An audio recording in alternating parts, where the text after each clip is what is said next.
बिस्मिल्लाहिर्रहमानिर्रहीम। अस्सलाम वालेकुम डियर स्टूडेंट्स। आज मैं आप लोगों को सेकेंड ऑनलाइन लेक्चर दूंगी on the topic of general account of sucrose, lactose and maltose. Start करते हैं अपना लेक्चर। सुक्रोज और सैकरोजेस। सुक्रोज़ को हम लोग सैकरोज भी कहते हैं। टेबल शुगर इसको कहते हैं क्योंकि कॉमनली यूज़ होता है घरों में।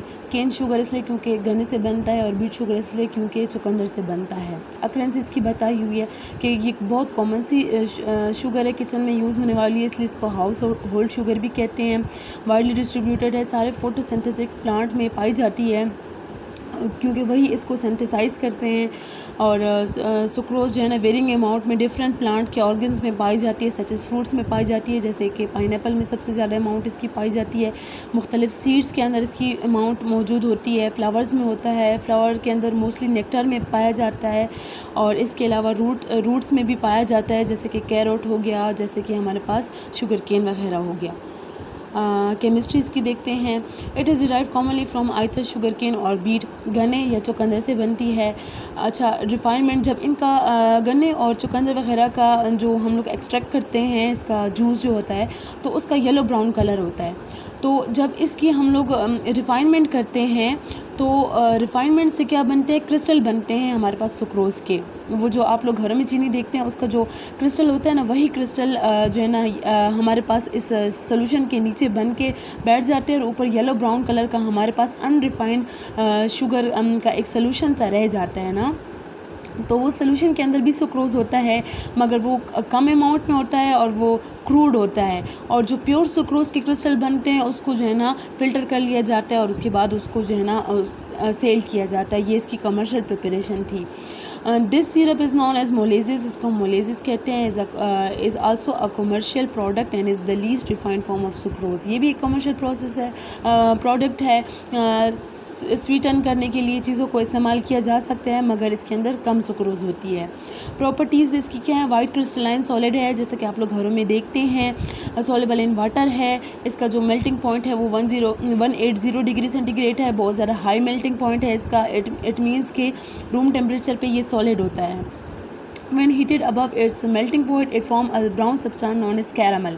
देखिए, कैरामल जो है ना तब बनता है जब सुक्रोज़ को हम लोग इसके मेल्टिंग पॉइंट से ऊपर टेम्परेचर पे जब इसको हीट अप करते हैं, तो उससे क्या बन जाता है, कैरामल बन जाता है। इसमें क्या होता है बेसिकली कि सुक्रोज़ के अंदर से वाटर मॉलिक्यूल रिलीज़ होते हैं।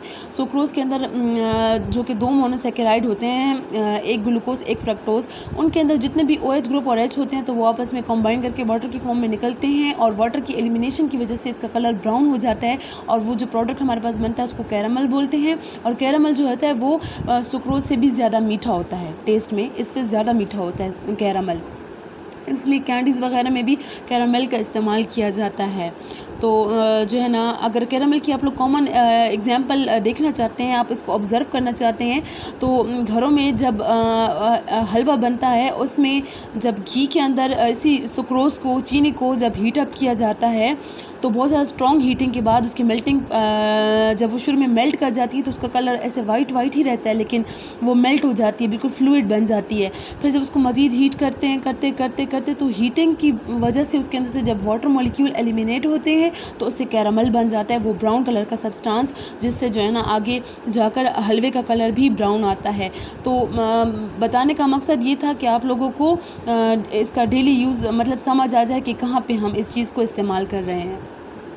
केमिकल प्रॉपर्टीज़ इसकी देखते हैं। Carbonyl group are involved in the formation of glycosidic bond. दोनों की जो कार्बोनाइल ग्रुप है, carbonyl group C double bond O को कहते हैं ना, जो अल्डिहाइड में भी होता है, कीटोन में भी होता है, तो दोनों जो है ना वो इन्वॉल्व होते हैं ग्लाइकोसिडिक बॉन्ड की फॉर्मेशन में। तो इस वजह से क्या हो गया कि sucrose can not contain no active group, उसके अंदर कोई भी जो है ना फंक्शनल ग्रुप एक्टिव नहीं होता, जिसकी वजह से does not exhibit those property which depend on the presence of these group.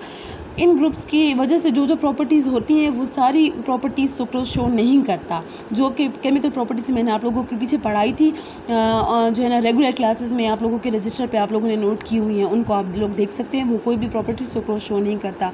Sucrose not exhibit mutarotation. Mutarotation किसे कहते हैं, देखिए, जब एक कोई सा भी कार्बोहाइड्रेट होता है, उसकी एक ख़ास रोटेशन होती है। वो या तो लाइट को टू द राइट घुमाता है या टू द लेफ़्ट घुमाता है। जो राइट घुमाता है उसको हम लोग अल्फ़ा एनोमर कहते हैं, और जो लेफ़्ट को घुमाता है उसको हम बीटा एनोमर कहते हैं। तो होता ये है कि यूजुअली एक जो है ना एक मोनोसैकेराइड कह लें या आप कोई सा भी शुगर कह लें, तो उसका शुरू में एक ही रोटेशन होगी ना। जब वो सॉलिड फॉर्म में होगा तो या तो वो अल्फ़ा फॉर्म वाला होगा या वो बीटा फॉर्म वाला होगा। सॉलिड फॉर्म में एक ही फॉर्म हमें मिल सकती है, दोनों इकट्ठी नहीं मिल सकती। तो जब उनको पानी में डिज़ोल्व किया जाता है तो उसकी रोटेशन चेंज होती है, उसकी जो ऑप्टिकल एक्टिविटी है वो चेंज होती है। अगर वो बीटा होता है तो वो चेंज होता है होते उसकी जो है ना बीटा की राइट साइड की रोटेशन कम होती है और सम टाइम लेफ़्ट की तरफ चली जाती है, सम टाइम कम हो जाती है। तो इस प्रोसेस को हम लोग म्यूटा रोटेशन कहते हैं, कि जिसमें क्या होता है कि ऑप्टिकल रोटेशन शुरू में कोई और थी और पानी में डिज़ोल्व करने के बाद उसकी जो म्यूटा रोटेशन है वो चेंज हो गई, और ये फंक्शनल ग्रुप की वजह से होती है। और फंक्शनल ग्रुप तो कोई भी जो है हमारे पास इसमें सुक्रोज़ में फ्री होता नहीं है। यही वजह है कि इसके अंदर म्यूटा रोटेशन नहीं होती।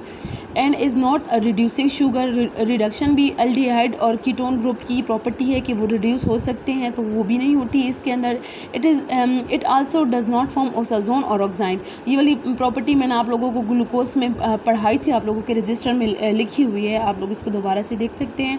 यहाँ पे हमारे पास स्ट्रक्चर शो किया गया है, फिशर फार्मूला भी शो किया गया है, हावर्ड फार्मूला भी शो किया गया है। हावर्ड फार्मूले में हमेशा रिंग फॉर्म में फ्यूरानोज और पायरानोज फॉर्म में जो है ना कार्बोहाइड्रेट्स को, मोनोसैकेराइड्स को शो किया जाता है, और फिशर फार्मूला में स्ट्रेट चेन की फॉर्म में शो किया जाता है। तो आप लोग देख सकते हैं यहाँ पे कि कार्बन नंबर 1 ग्लूकोज का जो कि एल्डिहाइड ग्रुप वाला था, वो कार्बन नंबर 2 जो कि उसके फ्रक्टोज़ के यहाँ पे इनसे मिस्टेक हुई है, ये फ्रक्टोज़ है। अच्छा, ये देखिए नीचे फ्रक्टोज़ मोइटी लिखा हुआ है, ऊपर इनसे मिस्टेक हुई है, यहाँ पे ये फ्रक्टोज़ है और कार्बन नंबर 2 इसका कीटो ग्रुप है। तो ये ग्लूकोज का एल्डिहाइड फ्रक्टोज़ के कीटो ग्रुप के साथ 1,2 लिंकेज बनाता है और इसको हम लोग सुक्रोज़ कहते हैं। ये अल्फ़ा ग्लूकोज और बीटा फ्रक्टोज़ आपस में रिएक्ट करते हैं, और जो हमारे पास सुक्रोज़ जो फाइनली बन जाता है प्रोडक्ट ग्लाइकोसिलिक लिंकेज के बाद, वो खुद अल्फ़ा होता है। अल्फ़ा मीन्स कि इसकी optical rotation to the right होती है, ये डेक्स्ट्रो रोटेटरी होता है। अब हाइड्रोलिसिस पर क्या होगा? Upon hydrolysis sucrose yield equimolar mixture of glucose and fructose. जाहिर बात है कि दोनों इक्वल अमाउंट में मौजूद है, तो जब इसकी हाइड्रोलिसिस होगी तो तब भी इक्विमोलर बनेगा ना। इक्विमोलर उसे कहते हैं कि जिसमें दोनों चीज़ों के मोल्स इक्वल हों।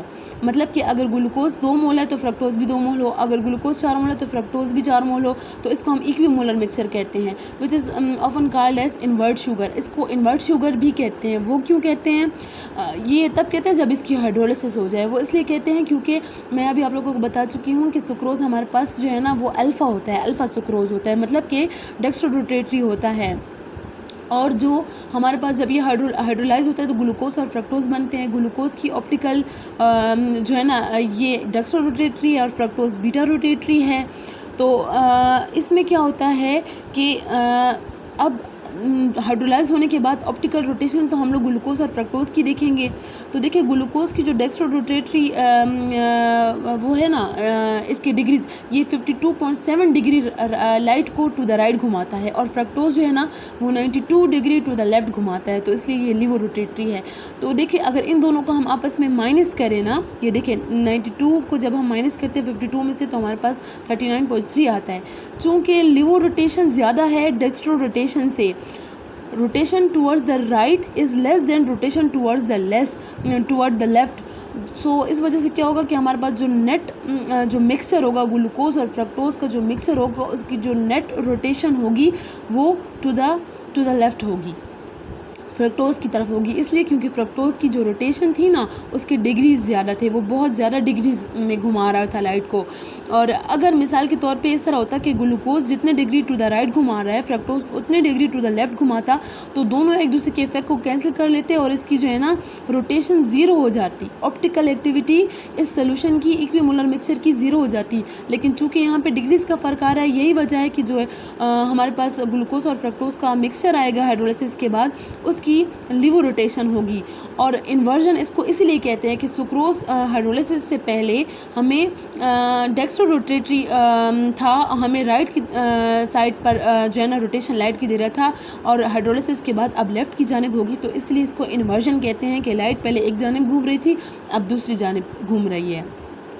This reaction is called inversion of sucrose and is catalyzed by the enzyme invertase। इसको जो एंजाइम कैटलाइज करता है उसको हम सुक्रेज भी कहते हैं और इन्वर्टेज भी कहते हैं, लेकिन इन्वर्टेज ख़ास तौर पे इसलिए कहते हैं क्योंकि इसमें इन्वर्जन हो रही है, हमारे पास ऑप्टिकल आइसोमेरिज्म में लाइट के घूमने की इन्वर्जन हो रही है। And also by hydrogen ions की प्रेजेंट में, यानी कि एसिडिक इन्वायरमेंट में भी हमारे पास हाइड्रोलिसिस हो सकती है in the absence of enzyme. अब नेक्स्ट हमारा टॉपिक आ गया लैक्टोज़ का। लैक्टोज़ को मिल्क शुगर भी कहते हैं। सारे का सारा solely of animal origin, animal से हम इसको ऑब्टेन करते हैं, प्लांट में कहीं भी पाया नहीं जाता। यूजुअली मिल्क ऑफ मैमल्स में पाया जाता है, जो इसका मेन सोर्स है वो मिल्क है।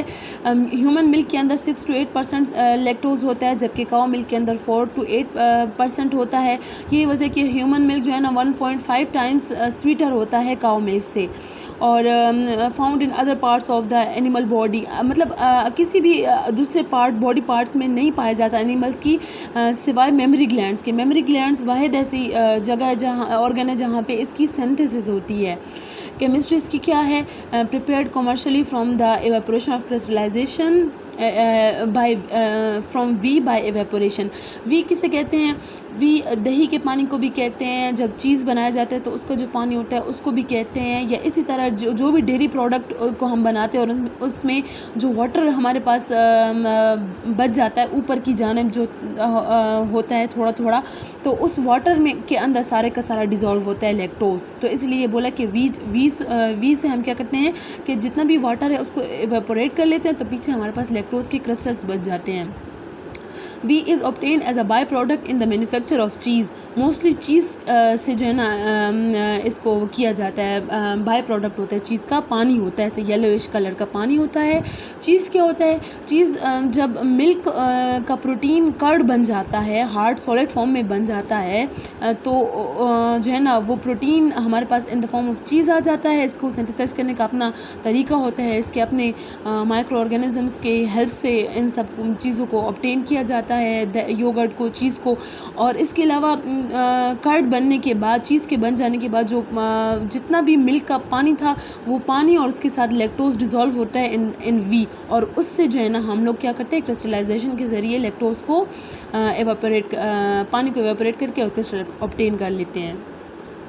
May be formed by elimination of a molecule of water. कहते हैं कि अगर मतलब कि अगर हम एक गैलेक्टोज़ ले लें और एक ग्लूकोज ले लें, आप लोग जानते हैं ना कि गैलेक्टोज़ और ग्लूकोज से की ग्लाइकोसिडिक बॉन्डिंग से मिलता है, तो वही बात यहाँ पे शो की गई है कि अगर इनकी हम लोग ग्लाइकोसिडिक बॉन्डिंग करा दें तो तब भी हमें लैक्टोज़ मिल जाएगा।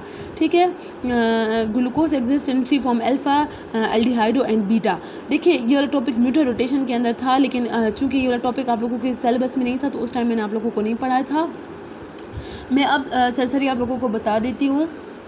यूजुअली होता इस तरह है कि जो ग्लूकोज होता है वो हमारे पास अल्फ़ा फॉर्म में भी होता है, डेक्स्ट्रो रोटेटरी, लिवो फॉर्म में भी होता है, और एल्डिहाइडो फॉर्म में भी होता है। एल्डिहाइडो फॉर्म वो होती है कि जिसमें रिंग नहीं होता। अल्फ़ा और बीटा तो एनोमेरिक कार्बन की वजह से ये प्रॉपर्टी हमारे पास आती है ना, जब फंक्शनल ग्रुप जो है ना रिंग फॉर्म में चला जाता है तभी अल्फ़ा और बीटा ओरिजिनेट होते हैं। लेकिन एल्डिहाइड फॉर्म ये है कि रिंग फॉर्म नहीं है और स्ट्रेट चेन है, तो स्ट्रेट चेन की फॉर्म में एल्डिहाइड ग्रुप मौजूद होता है, तो उसको हम कहते हैं कि ग्लूकोज जो है ना वो 3 फॉर्म्स में एग्जिस्ट करता है, alpha, beta and aldehydo. So glucose चूँकि 3 फॉर्म्स में एग्जिस्ट करता है, यही वजह है कि लैक्टोज भी 3 फॉर्म्स में एग्जिस्ट करेगा ना। It is obvious to have 3 forms of lactose, alpha form, aldehydo form and beta form. Alpha, beta और एल्डिहाइड फॉर्म ऑफ लैक्टोज में कोई फ़र्क नहीं होगा, बस खाली इनकी म्यूटर रोटेशन से रिलेटेड ये बात है। फार्मूला और बॉन्डिंग हर चीज़ वही रहेगी, खाली बस इनकी जो ऑप्टिकल एक्टिविटी है वो डिफरेंट होगी।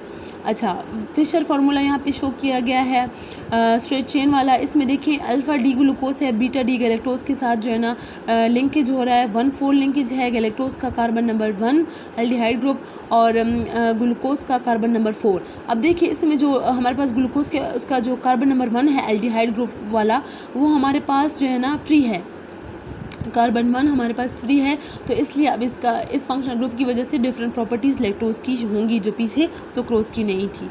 प्रॉपर्टीज़ इसकी क्या है, वाइट क्रिस्टलाइन सॉलिड है, मेल्टिंग पॉइंट इसका 103 डिग्री सेंटीग्रेड है। विद डिकम्पोजिशन का मतलब ये है कि मेल्टिंग पॉइंट पर ये डिकम्पोज हो जाएगा।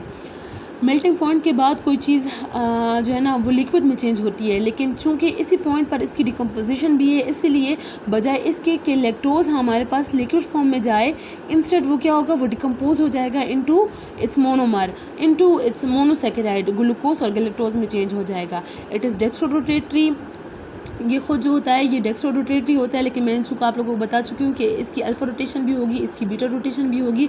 Have a specific rotation of about +90 and 35 degree respectively. अगर अल्फा फॉर्म में होगा तो इसकी रोटेशन 90 डिग्री होगी, अगर बीटा फॉर्म में होगा तो इसकी 35 डिग्री होगी। और अगर इसको पानी में डिजोल्व किया जाएगा तो अल्फा बीटा में चेंज होगा, बीटा अल्फा में चेंज होगा, और इसमें इस तरह इनमें एक इक्विलिब्रियम आ जाएगा। इक्विलिब्रियम उस पॉइंट को कहते हैं कि जिस स्पीड से अल्फा बीटा में चेंज हो रहा है उसी स्पीड से बीटा अल्फा में चेंज हो रहा होता है, और दोनों की कंसंट्रेशन में चेंज नहीं आता। एक ख़ास कंसंट्रेशन में ये दोनों रुक जाते हैं, और उसके बाद जो है ना इसकी एक ख़ास ऑप्टिकल एक्टिविटी होगी जो डिपेंड करता है इस बात पर कि अल्फा एनोमर कितना है और बीटा एनोमर कितना है। The equilibrium mixture has a specific rotation of 52.5 degree. देखें ये शो कर रहा है कि तकरीबन इक्वल अमाउंट में होते हैं, अल्फ़ा और बीटा इक्वल अमाउंट में होते हैं। जब 90 को 35 से मतलब माइनस कर लेंगे तो 52.5 कुछ इसी तरह तकरीबन इसी तरह आ जाएगा। इससे यूजुअली थोड़ा ज़्यादा आता है, लेकिन वो इसलिए होता है क्योंकि एक दो मॉलिक्यूल्स जो है ना हमारे पास आगे पीछे हो जाते हैं ना, मतलब कि बिल्कुल सेम एक्यूरेट इनकी कंसंट्रेशन बराबर नहीं होती ग्लूकोज और गैलेक्टोज, मतलब अल्फ़ा और बीटा एनोमर की। यही वजह है कि थोड़ा सा डिफरेंस आता है हमारे पास। It is less soluble in water में कम सॉल्युबल है as compare with sucrose and other oligosaccharide, much less sweeter than sucrose से बहुत कम मिठास में जो है ना ये होता है। Alpha diastereomer is less soluble than the beta form, alpha वाला ज़्यादा सॉल्युबल होता है। इसी वजह से अल्फ़ा आइसोमर को जो है ना हम लोग क्या करते हैं आइसक्रीम्स में यूज़ किया जाता है। क्यों? क्योंकि इसकी सॉल्युबिलिटी कम है, तो ये इसकी जली क्रिस्टल्स बनेंगे, तो क्रिस्टल्स बनने की वजह से वो आइसक्रीम का एक स्टैंडी लुक आएगा, सैंडी लुक आएगा, मतलब सैंड की तरह, रेत की तरह उसमें ज़रे उसके अंदर क्रिस्टल फील होंगे और वो हमें सॉलिड लगेगी, और वो क्रिस्टल्स यूजुअली लैक्टोज के होते हैं उस आइसक्रीम के अंदर, और ये इस वजह से होता है ताकि आइसक्रीम जल्दी जम जाए। क्योंकि ये डिज़ोल्व नहीं होते और क्रिस्टल फॉर्म में चले जाते हैं, तो एक किस्म का तो आइसक्रीम की फॉर्मेशन में हेल्प करते हैं। The more soluble beta isomer is use in the diet of infants. Usually जो बच्चों को जो दूध दिया जाता है उसके अंदर जो लैक्टोज होता है वो बीटा आइसोमर होता है। Since lactose has a free carbonyl group होता है, कार्बन नंबर 1 ऑफ ग्लूकोज वाला, तो इट इज़ रिड्यूसिंग शुगर, इसलिए ये जो है ना रिड्यूस हो सकता है हमारे पास, रिड्यूस जो है ना होगा। हैंस इट एक्सिबिट म्यूटर रोटेशन, यही वजह है इस एल्डिहाइड ग्रुप की वजह से ये म्यूटर रोटेशन भी करेगा। अल्फ़ा बीटा और एल्डिहाइडो तीनों फॉर्म्स में पाया जा सकता है। रिड्यूसिस कॉपर आयन को रिड्यूस करेगा, खुद ऑक्सीडाइज होगा, क्योंकि आप लोगों को पता है कि हमारे पास जो कार्बन नंबर 1 ग्लूकोज का होता है एल्डिहाइड ग्रुप और कीटोन ग्रुप, दोनों की ये प्रॉपर्टी है कि ये ऑक्सीडाइज भी हो सकते हैं, रिड्यूस भी हो सकते हैं। यही वजह है कि पहले मैंने कहा कि ये रिड्यूसिंग शुगर है, रिड्यूस भी हो सकते हैं, और फिर आगे मैंने बोला कि ये कॉपर के साथ क्या हो सकते हैं, ऑक्सीडाइज होते हैं ना, तो कॉपर रिड्यूस हो जाता है और ये खुद ऑक्सीडाइज हो जाते हैं, तो दोनों प्रॉपर्टीज़ इनकी होती हैं। एंड फॉर्म्स ओसाजोन एंड ऑक्साइन, ये भी आप लोगों को मैंने पीछे पढ़ाया था, आप लोगों के रजिस्टर में ये लेक्चर नोट हुआ है, आप उसको दोबारा से देख सकते हैं। It crystallize in rhombic prisms with a mole of water. Mole of water मतलब 1 mole of water. Rhombic prism ये जो है ना क्रिस्टल्स की शेप है।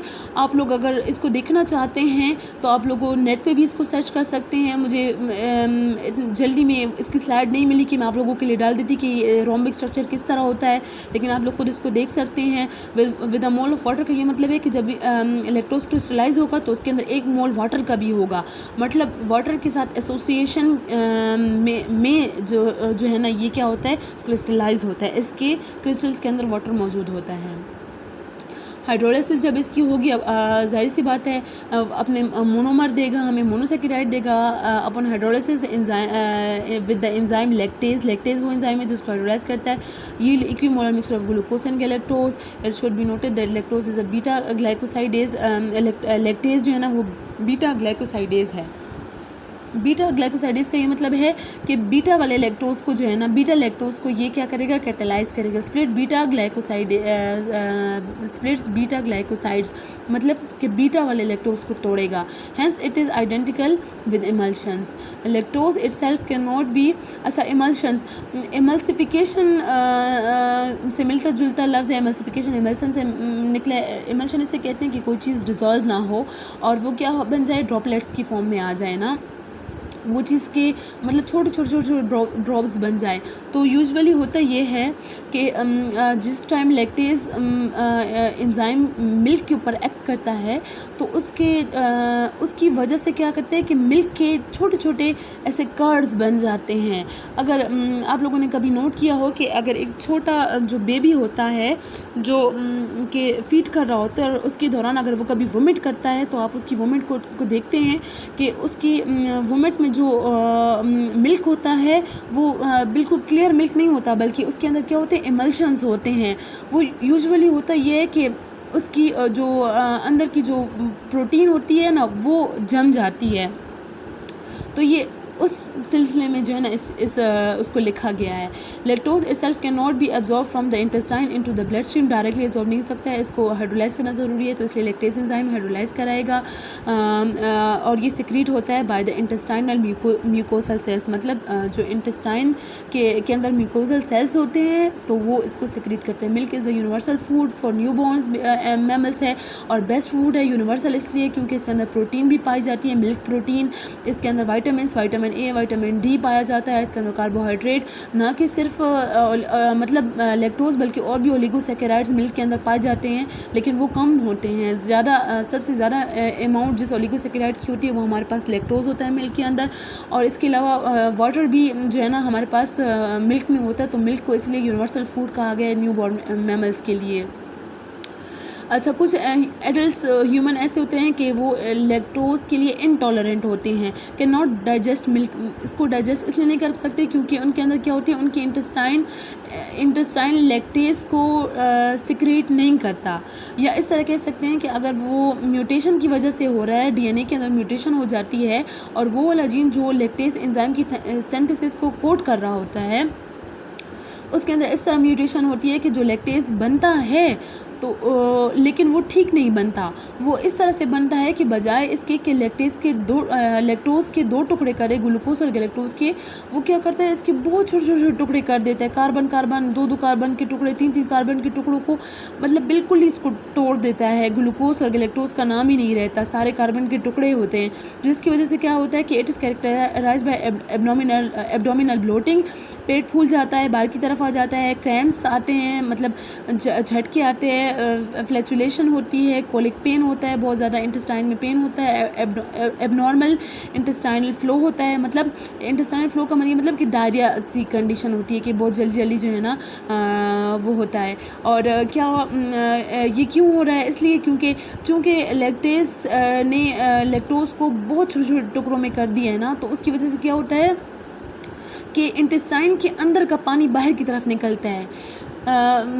कॉलिगेटिव प्रॉपर्टीज़ के बारे में अगर आप लोगों ने कभी पढ़ा हो कि अगर एक जगह नंबर ऑफ़ जो है ना मॉलिक्यूल्स ज़्यादा हो, दूसरी तरफ कम हो, तो वाटर जो है ना उस जगह जाएगा जहाँ पे ज़्यादा नंबर ऑफ़ मोल्स हो, ज़्यादा मॉलिक्यूल्स हों चीज़ों के ना। तो चूँकि बजाय दो टुकड़े होने के ये तकरीबन 8, 9, 10 टुकड़ों में जब ये होगा तो बाय नंबर ऑफ़ कार्बन का जो है ना वो ज़्यादा होगा, तो क्या होगा कि इंटेस्टाइन के अंदर का जो पानी है वो बाहर की तरफ आएगा। उसकी वजह से क्या होगा कि इंटेस्टाइन में जो वो क्या होगा कि फ़्लो होगा, मतलब वो सारा पानी जो है ना बॉडी से लॉस होगा, नोज़िया होगा, मतलब वहम और घिन सी उस बंदे को आएगी, एंड वाटरी डायरिया, और उसको बहुत सारा डायरिया हो जाएगा जिसके अंदर बहुत ज़्यादा वाटर उसका लॉस होगा बॉडी का। All the symptoms appear with in 30 to 90 minutes after the injection of milk, मतलब इतनी जल्दी इसकी निशानी ये है कि ये इतने टाइम के अंदर ही ये सिम्टम्स जो है ना उस पेशेंट को अपीयर होते हैं।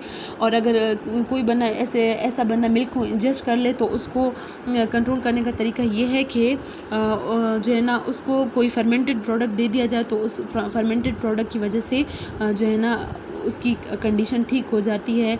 और फर्मेंटेड प्रोडक्ट से क्या होता है कि उस मिल्क के अंदर का लैक्टोज़ फर्मेंटेशन के ज़रिए चेंज हो जाता है अल्कोहल में, जिसकी वजह से क्या हो जाता है कि लैक्टोज़ अल्कोहल में चेंज हो चुका है तो अल्कोहल को मेटाबोलाइज़ करना आसान होता है उस बंदे के लिए जो इंटॉलरेंट है एज़ कम्पेयर्ड विद लैक्टोज़, तो फिर वो बंदे की कंडीशन ठीक हो जाती है।